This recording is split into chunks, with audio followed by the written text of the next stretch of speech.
Hi guys, welcome back to my channel PCS Mitra. मैं किशन आज आपको पार्ट 3 में जलवायु विज्ञान के बारे में बताएंगे। उसमें भी खासकर कहाँ पे कौन सी मृदा पाई जाती है, कौन सी वनस्पतियाँ या घास के मैदान पाए जाते हैं, कहाँ की वर्षा का लेवल कितना रहता है, इन सब चीज़ों के बताने का प्रयास करेंगे। देखिए, जैसा कि मैं 2 वीडियो पहले ही बना चुका हूँ, उन वीडियो में इन चीज़ों को बहुत अच्छे से क्लियर कर चुका हूँ कि कौन सी रेखा है, कौन सा यहाँ पे जलवायु पाई जाती है, ठीक है? और ये कौन सा गोलार्ध है। लेकिन फिर भी मतलब समझाने के लिए मैं आपको ये बता रहा हूँ, ये भूमध्य रेखा है और ये हम जो आज का टॉपिक है हमारा उत्तरी गोलार्ध। हालांकि पीछे जो 2 वीडियो बनाए हैं वो सब के सब उत्तरी गोलार्ध पे बेस्ड हैं और ये भी हमारा जो वीडियो है उत्तरी गोलार्ध पे ही बेस्ड है। देखिए, ये जो है 0 अक्षांश है, 0 से 10 अक्षांश के बीच को हम जो है विषुवत-रेखीय जलवायु प्रदेश बोलते हैं। अब विषुवत-रेखीय जलवायु प्रदेश की विशेषताएं ये रहती हैं कि यहाँ पे जैव विविधता बहुत मात्रा में पाई जाती है और जैव विविधता अधिक होने के कारण जैव भार भी अधिक पाया जाता है, पारिस्थितिकी तंत्र भी बहुत अच्छा पाया जाता है।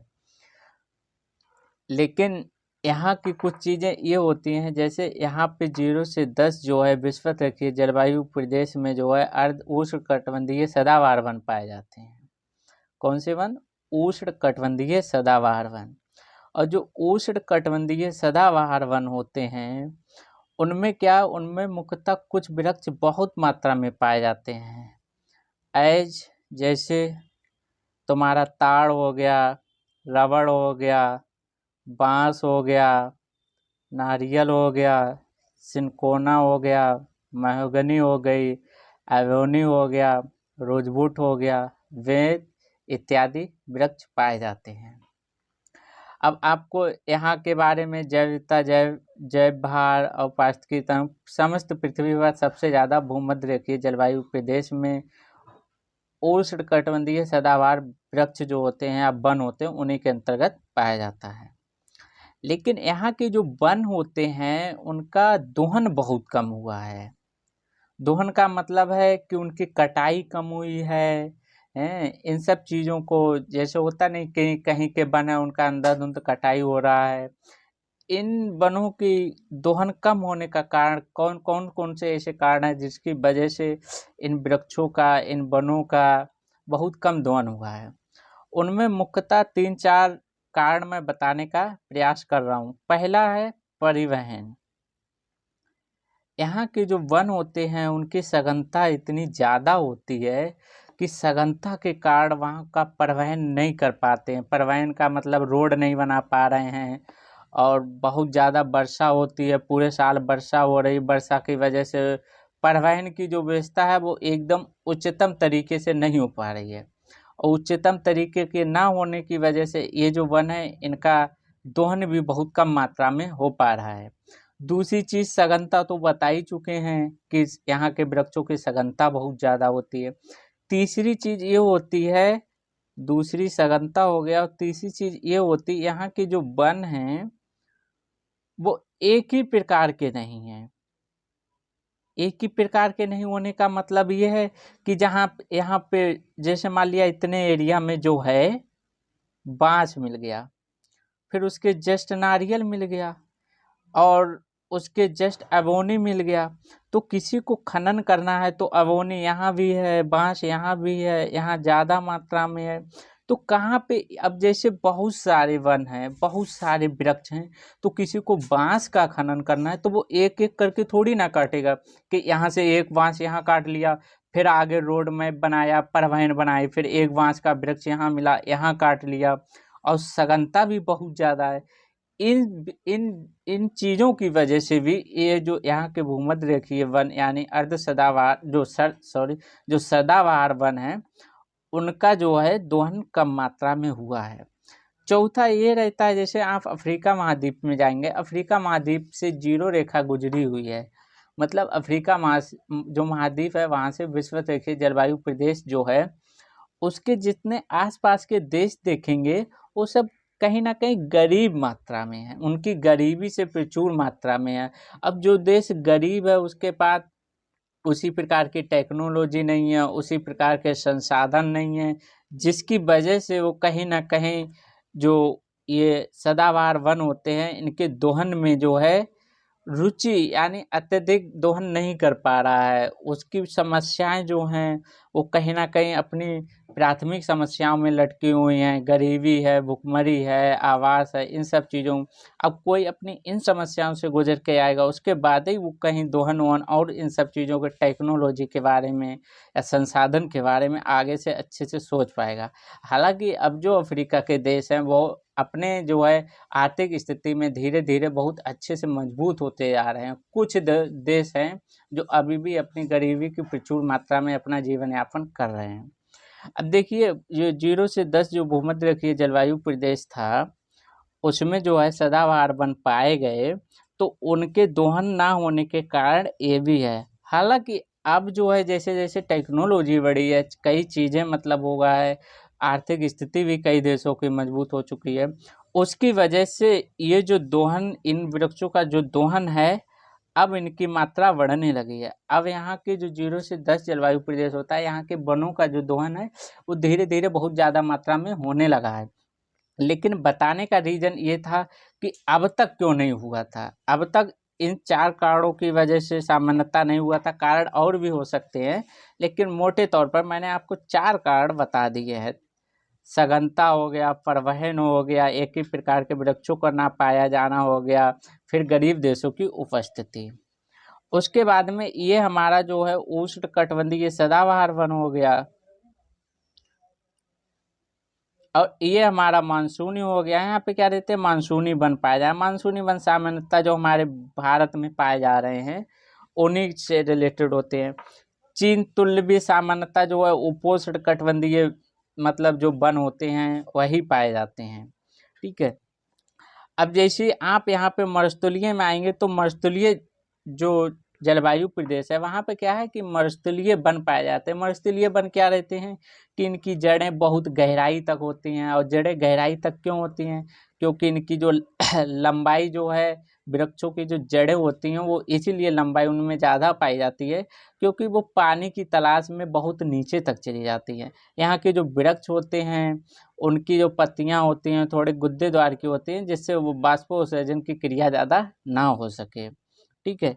अब जैसे ये तुम्हारा मानसूनी चिंतुल हो गया, मस्तूलिया हो गया, और हाँ 0 से 10 ये जो भूमध्य रेखीय जलवायु प्रदेश हैं इनकी कुछ विशेषताएं और भी हैं।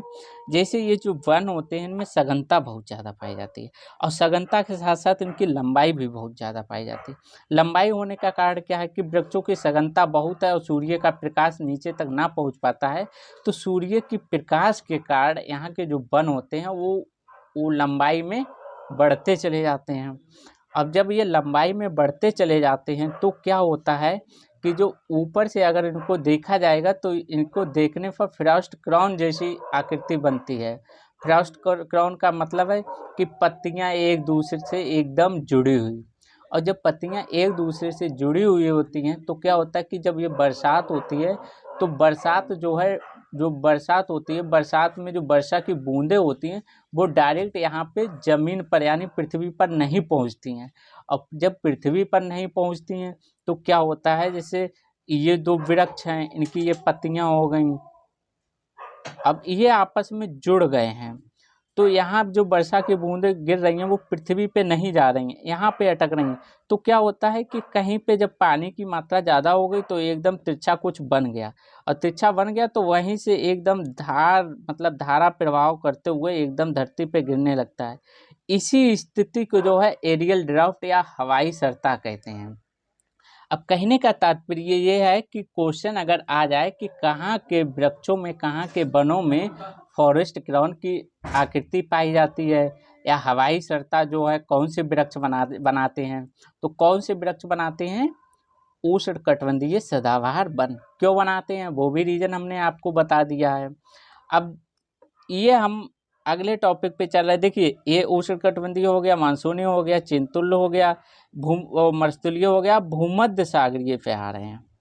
यहाँ पे क्या है, यहाँ पे भूमध्य रेखीय वन पाए जाते हैं, और भूमध्य रेखीय जो वन होते हैं उनमें क्या होता है, हमने जैसे आपको पहले भी बताया है, जब पीछे के वीडियो में जाएंगे आपको, तो यहाँ से पूर्वा पवन की मात्रा होती है, यहाँ से पछुआ पवन की मात्रा होती है, इसीलिए इसको संक्रमण पेटी कहते हैं। और एक चीज ये जान लीजिए कि जो भूमध्य रेखीय होता है, ग्रीष्म ऋतु में जब वर्षा की मात्रा आते आते स्टेपी तक समाप्त होने लगती है, तो यहाँ पे भी ग्रीष्म ऋतु में जो है मर्दतुल्य दशा पाई जाने लगती है या मिलने लगती है। बट जैसी सर्दियाँ आती हैं तो पछुआ पवन के प्रभाव से यहाँ वर्षा होना शुरू हो जाती है, इसीलिए यहाँ पे मरुस्थल नहीं पाए जाते हैं। अब जैसे यहाँ पे भूमध्य रेखीय वन होते हैं, भूमध्य रेखीय वन जो है कई महाद्वीप में कई अलग अलग प्रकार के नाम से जाने जाते हैं। जैसे यूरोप महाद्वीप में आप जाएंगे तो यूरोप महाद्वीप में मैक्यूस वनों के नाम से जाने, जैसे आप जाएंगे तो जो है ये 30 से 45 के महाद्वीप के पश्चिम के जो देश हैं उनमें मैक्यूस नाम से जाना जाता है। वैसे ही आप जो है उत्तरी अमेरिका महाद्वीप पढ़ेंगे, उसमें एक देश जो है मतलब राज्य है कैलिफोर्निया। कैलिफोर्निया जो है ये यूएसए का राज्य है, यहाँ में जो वन पाए जाते हैं वो चैपरल नाम से पाए जाते हैं, उनको चैपरल बोलते हैं। उसी प्रकार जो है आप अफ्रीका महाद्वीप पढ़ेंगे, अफ्रीका महाद्वीप में दक्षिण अफ्रीका एक देश है, उसमें इन वनों को फाइन बोस के नाम से जाना जाता है। इसी प्रकार से आप जो है दक्षिणी अमेरिका महाद्वीप पढ़ेंगे, उसमें एक देश चिली है, चिली के जो वन पाए जाते हैं भूमध्य रेखीय उनको मेट्रोल नाम से जानते हैं। और फिर हमारा एक महाद्वीप है ऑस्ट्रेलिया महाद्वीप, ऑस्ट्रेलिया महाद्वीप में जो वन पाए जाते हैं उनको मैली वन के नाम से जानते हैं। अब देखिए उष्ण कटिबंधीय सदाबहार हो गया, मानसूनी हो गया, चिंतुल हो गया, मरुस्थलीय हो गया, भूमध्य रेखीय हो गया। फिर यहाँ पे आपको हमने बताया था ब्रिटिश द्वीप समूह की उपस्थिति के कारण ब्रिटिश तुल्य जलवायु प्रदेश इनको बोलते हैं। यहाँ और यहाँ समशीतोष्ण मतलब जो है वन पाए जाते हैं, और समशीतोष्ण जो वन होते हैं वो वहाँ पे मुलायम लकड़ी पाई जाती है। मुलायम लकड़ी के कारण यहाँ लकड़ी का व्यापार मतलब या जो लकड़ी से औद्योगिक प्रदेश जैसे जलयान है लकड़ी पर आधारित, दूसरा कागज का निर्माण है, इत्यादि चीज़ों का औद्योगिक जो है संसाधन पाए जाते हैं।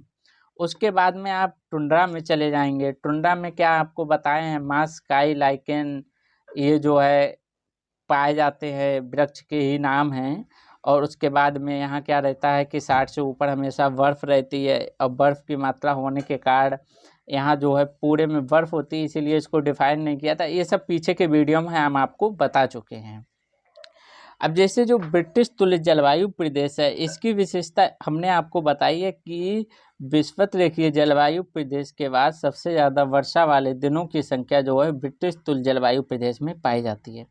लेकिन यहाँ की जो वर्षा की मात्रा होती है वो इससे अलग होती है। यहाँ की जो वर्षा की मात्रा होती है वो 75 से 100 सेंटीमीटर होती है, और 75 से 100 सेंटीमीटर होने के कारण ही यहाँ जो है 250 प्लस रहती है, तो इसीलिए ये इन दोनों में अंतर पाया जाता है। लेकिन ब्रिटिश तुल्य जलवायु प्रदेश में जब कभी पर्वतीय अवरोध पाए जाते हैं उसके कारण क्या होता है, जो पछुआ पवन होती है उनसे टकराने लगती है। जब पछुआ पवन उनसे टकराने लगती है तो क्या होता है, यहाँ की जो वर्षा की मात्रा है वो 150 से 200 सेंटीमीटर तक होने लगती है।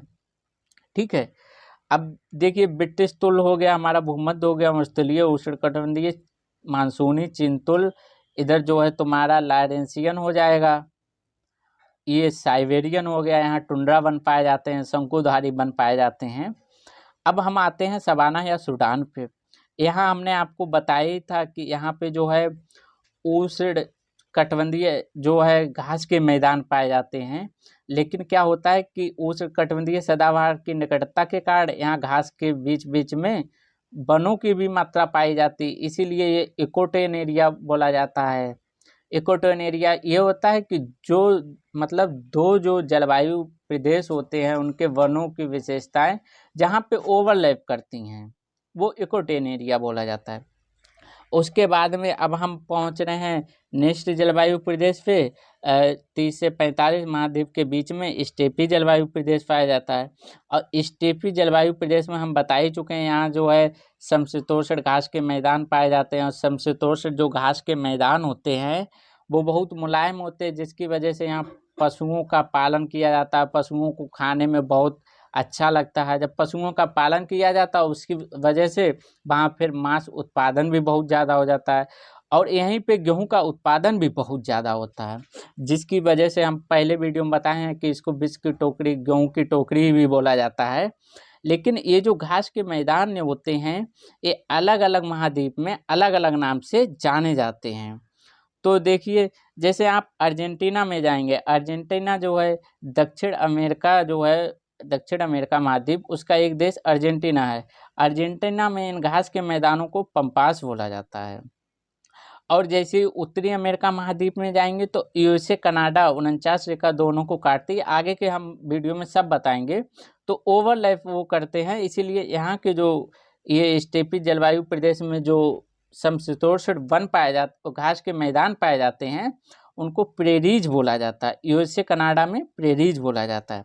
और साउथ अफ्रीका में इन्हीं वन को जो है या घास के मैदानों को बेल्ट बोला जाता है। और ऑस्ट्रेलिया महाद्वीप में इन्हीं घास के मैदानों को डाउन्स बोला जाता है। देखिए, अर्जेंटीना में पंपास हो गया, यूएसए कनाडा में प्रेरीज हो गया, साउथ अफ्रीका में वेल्ट हो गया, ऑस्ट्रेलिया में डाउन्स हो गया। अब देखिए, हम आपको जो है 0 से 10 के बीच में 30, 45, 60, 90 उत्तरी गोलार्ध में पढ़ा दिए। यही पेज जब इधर को उठाकर इधर कर लेंगे तो सेम क्वांटिटी यही आ जाएंगे, इधर ही यही बन पाए जाएंगे सेम। इसीलिए इसका मतलब है कि 0 से 90 तक के हमने जलवायु प्रदेश को अगर अच्छे से पढ़ लिया तो मान लिया जाएगा कि समस्त पृथ्वी पर उपस्थित जितने भी जलवायु प्रदेश हैं उनको बहुत अच्छे से पढ़ लिया है, समझ लिया है, जान लिया है।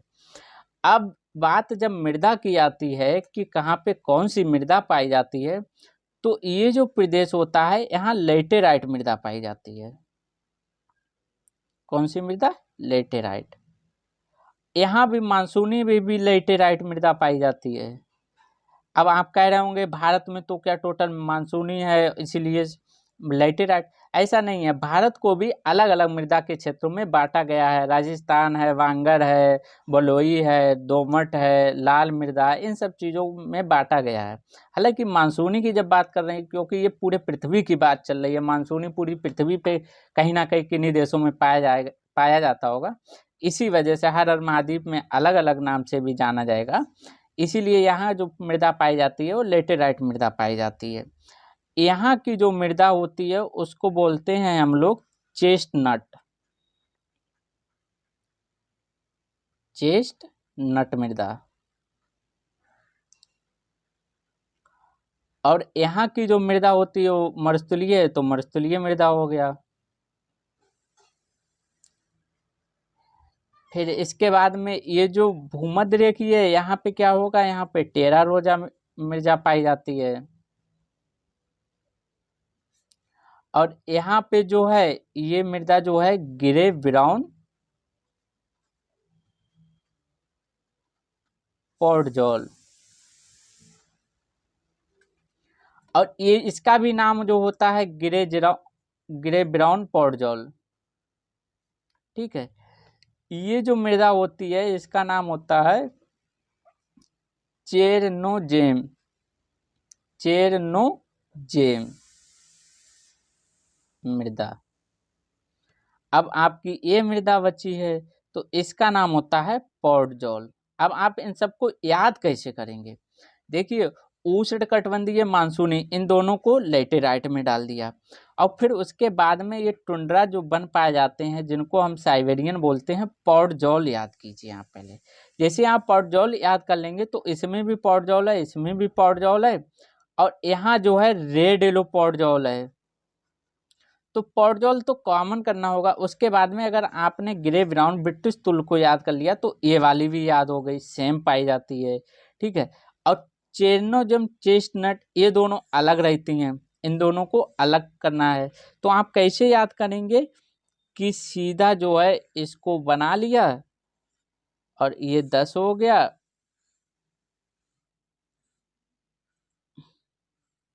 ये पोर्टजोल याद करेंगे, ये पूरा लेटेराइट हो गया दोनों का, ये रेड येलो पोर्टजोल हो गया। मतलब पोर्टजोल इन सब जो है, यहाँ भी पोर्टजोल जुड़ेगा, यहाँ जो है तुम्हारा हो जाएगा ग्रे ब्राउन पोर्टजोल हो जाएगा। यहाँ भी ग्रे ब्राउन पोर्टजोल होगा। ये दोनों तो सेम हो गए, ये पोर्टजोल याद ही रखेंगे आप। यहाँ भी पोर्टजोल आ गया, यहाँ रेड येलो पोर्टजोल आ गया। यहाँ पे क्या करेंगे, ये टेरा रोजा, यहाँ पे मरुस्थलीय। और ये जो दो देश मतलब जो जलवायु प्रदेश है, इनमें क्या करेंगे, सी से नाम है इनका। पहले जो है चेस्टनट हो जाएगा और दूसरे में आपका चेरनोजेम हो जाएगा। तो देखिए, मृदा को याद करने के लिए कैसे करेंगे, यहाँ पे जो है टुंड्रा वो हो जाता है, टुंड्रा मृदा हो जाती है। याद कैसे करेंगे कि पहले आपको बीच वाला पोर्टजोल याद करना होगा। उसके बाद में आप एक चीज ये ध्यान रखिए, इसको याद कर लेंगे तो ये और ये जो 4 जलवायु प्रदेश हैं, इन सब में पोर्टजोल लग रहा है, जबकि इसका नाम ही पोर्टजोल है। तो अगर आप ग्रे ब्राउन पोर्टजोल याद कर लेंगे तो इसका भी ग्रे ब्राउन हो गया, मतलब 3 एकदम हो गया। चौथा रेड येलो पोर्टजोल हो गया। इन चारों का नाम एकदम याद हो जाएगा, ये टुंड्रा हो गया। इन दोनों का नाम लेटेराइट हो गया है। ठीक है, अब बचे तुम्हारे ये, इन दोनों के नाम सीसी से चेस्टनट चेरनोजेम। ठीक है, अब इसमें भी आप जो है कैसे याद करेंगे कि चेस्टनट और चेरनोजेम, नाम तो दोनों ध्यान हो गए। फिर अगर इसमें कंफ्यूज हो गया कि कौन सा नीचे है और कौन सा ऊपर है, तो एक चीज ध्यान रखिए, 8 का गुणांक रीजनिंग में 18 होता है।